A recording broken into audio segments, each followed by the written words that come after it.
एक छोटे से गांव में दो दोस्त राकेश और सूरज रहते थे। गांव बहुत शांत और हरा भरा था। चारों ओर पेड़, खेत और पक्षियों की चहचहाहट सुनाई देती थी। गांव के लोग एक दूसरे का बहुत ख्याल रखते थे और सभी एक बड़े परिवार की तरह रहते थे। राकेश और सूरज बचपन से ही गहरे दोस्त थे। दोनों साथ में स्कूल जाते, खेलते और गांव के चारों ओर घूमते थे। एक दिन वे शाम को खेतों में खेलते खेलते देर रात तक रुक गए। जब उन्हें समय का अंदाजा हुआ तो आसमान में तारे चमक रहे थे और चांदनी चारों ओर बिखरी हुई थी।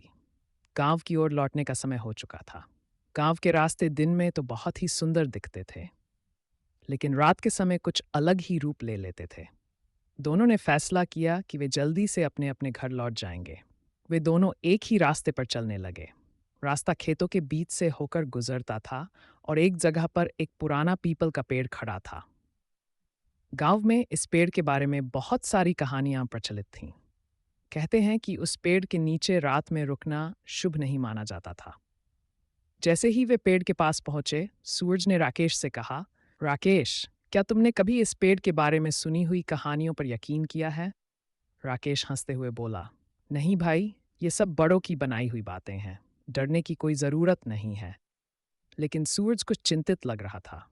वह बोला, मुझे नहीं पता, पर यहाँ पर खड़े रहकर अजीब सा महसूस हो रहा है। चलो जल्दी से निकलते हैं। राकेश ने उसकी बात मानी और दोनों तेजी से आगे बढ़ने लगे। परंतु जैसे जैसे वे आगे बढ़े, उन्हें ऐसा लगा कि कोई उनके पीछे पीछे चल रहा है। उन्होंने पलट कर देखा, लेकिन वहां कोई नहीं था। रात का सन्नाटा और गहरा हो गया था। हवा में हल्की सी सरसराहट हो रही थी, जो उनके दिलों में डर की लहर पैदा कर रही थी। सूरज ने कहा, चलो, हम थोड़ी देर दौड़कर चलते हैं।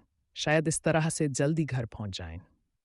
दोनों ने दौड़ना शुरू कर दिया, लेकिन उनके दिलों में डर और भी बढ़ने लगा।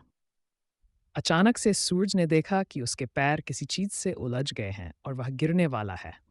उसने राकेश को आवाज दी, रुक, मुझे लगता है किसी ने मेरे पैर पकड़ लिए हैं। राकेश ने तुरंत पीछे मुड़कर देखा और उसकी भी आंखें फटी रह गईं। वहां कोई दिख तो नहीं रहा था, पर सूरज सचमुच अपने पैरों को छुड़ाने की कोशिश कर रहा था। राकेश ने बिना सोचे समझे सूरज की मदद करने के लिए उसका हाथ पकड़ लिया और उसे खींचने लगा। सूरज के पैर अचानक से छूट गए और दोनों तेजी से उठकर भागे। अब उनके दिल की धड़कनें तेज हो गई थीं और डर ने उन्हें पूरी तरह से जकड़ लिया था। उन्हें सिर्फ अपने घर पहुंचना था। भागते भागते वे आखिरकार गांव के बाहर वाले मंदिर के पास पहुंचे, जहां एक दिया जल रहा था। मंदिर का उजाला देखकर उनके मन को थोड़ी शांति मिली। सूरज ने कहा, हम सुरक्षित हैं, अब कोई डर नहीं। राकेश भी सहमत हो गया और वे धीरे धीरे घर की ओर बढ़ने लगे। जब वे अपने अपने घर पहुंचे तो दोनों ने एक दूसरे को अलविदा कहा। राकेश ने सूरज से कहा, जो भी हुआ उसे भूल जा, शायद ये सिर्फ हमारा वहम था। सूरज ने भी सहमति में सिर हिलाया, लेकिन दोनों के मन में आज की रात की घटना की याद हमेशा के लिए बस गई। उस रात के बाद वे दोनों फिर कभी उस पीपल के पेड़ के पास रात में नहीं गए। उन्होंने समझ लिया था कुछ बातें गांव की परंपराओं और मान्यताओं के अनुसार सच हो सकती हैं। इस अनुभव ने उन्हें और भी करीब ला दिया और उनके दोस्ती का बंधन और मजबूत